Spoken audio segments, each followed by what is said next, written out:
Welcome to the Forge, my wanton wildlings. I'm your creepsmith, and I hope you like my work.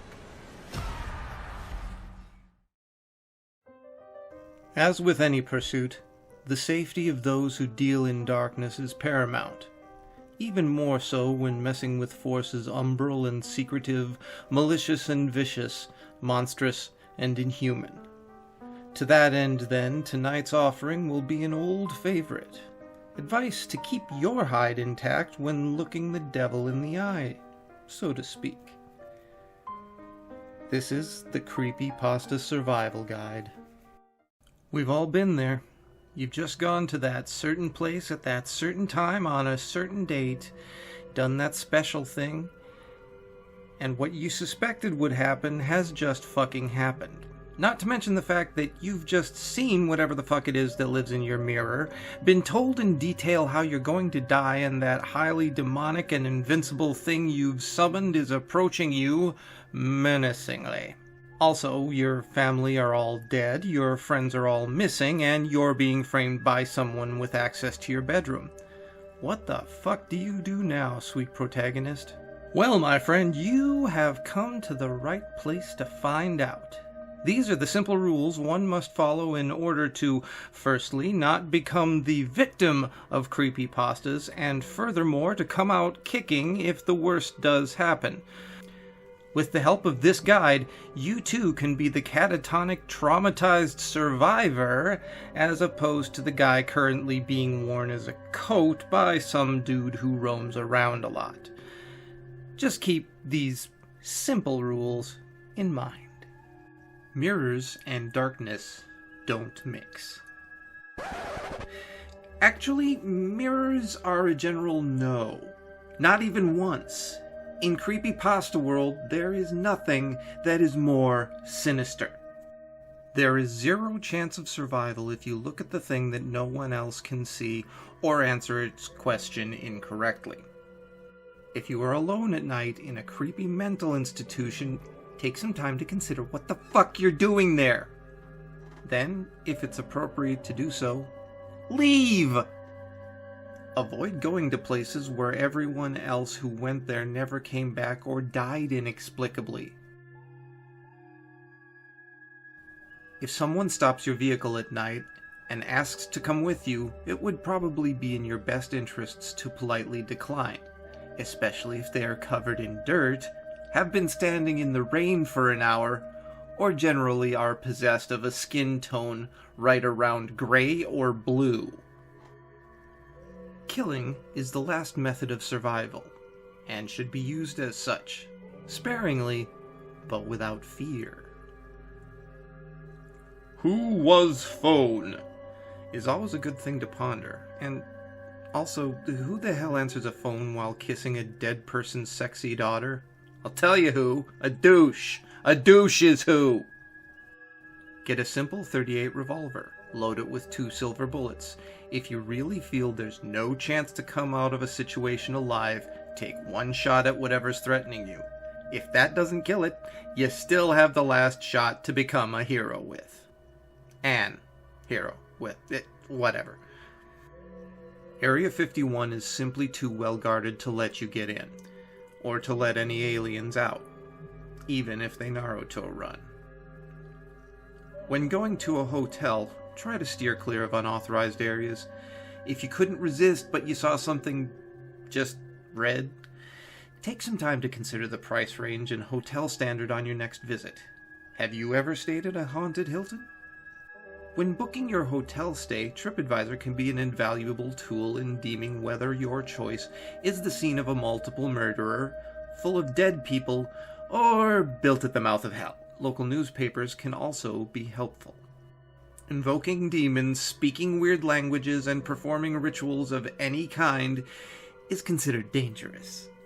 Refrain from doing it, especially around abandoned warehouses, churches, psychiatric institutions, forests, and your house in front of a mirror at night. When exploring an unfamiliar area, environmental understanding is key to survival, Ask around for cursed places, legends, dangers, and other details. Listen to the local people's advice, and don't be afraid to ask if you're unsure which attacks or disappearances are paranormal and which ones aren't. Always have a Bible next to your bed. Provides average reading material, proof of beliefs, and a really heavy object to throw at enemies. Don't count on holy water. Get a sturdy vial of sulfuric acid and let a priest consecrate that motherfucker. Japanese priests cleanse rooms by waving katanas around. Their ritual, incidentally, is also 100% effective on corporeal life forms. If you find 666 messages on your phone, mailbox, email, or anything else, firstly, kudos on your storage capacity, because wow, that's a lot. Also, consider changing your service provider. Also, don't bother listening to or reading the messages. It's spam. Extra dimensional? Possibly, but still spam. Old pharmaceutical companies can't help you unless you specifically need blood of the innocent, snake oil, or radioactive syrup, which you will never need. If you need to sign it in blood, you don't need to sign it. All mainstream governing bodies will accept contracts signed in ink. Now, bear this in mind if offered deals that seem too good to be true. Because they are. Lighthouses are dangerous. Avoid them at all costs. If you work at a lighthouse, consider a career in insurance sales, possibly veterinary care. There is simply no reason to listen to music that causes suicidal tendencies, or to watch films that have strange or disastrous consequences. If you like to plan ahead and find yourself with some extra cash, buy your auntie and uncle a house in Bel Air. Nothing can harm you there, no matter how scared your mother actually is.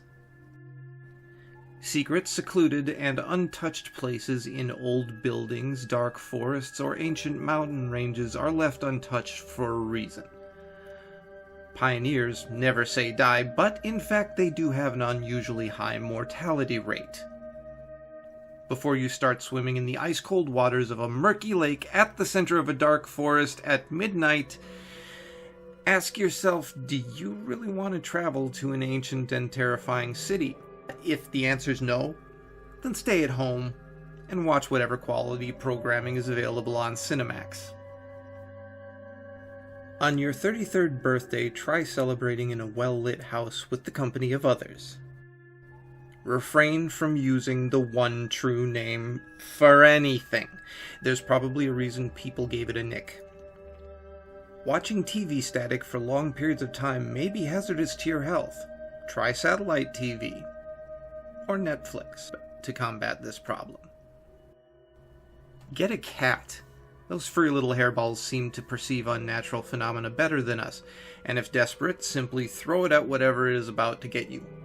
Cemeteries are bad places, especially in foggy conditions and on Halloween. Try not to close your eyes, ever. If you must do so only briefly. If you hear chanting, run until you're out of earshot. If you're too old to play with dolls, you don't need to be anywhere near one of those creepy little fuckers. Legends can offer valuable insight into where not to go camping with your friends. When babysitting, ascertain the family's tastes and preferences to avoid being killed by poorly selected statues. And lastly, even if you are certain that running will not save you, it is always best to try. And so, with that admittedly slightly outdated advice, I encourage you to go forth and explore those dark corners. Say hi to the Forsaken. Find out what's been bumping all night. Because you know the rules. What could possibly go wrong? Stay scary, my wildlings, and make the most of your nights.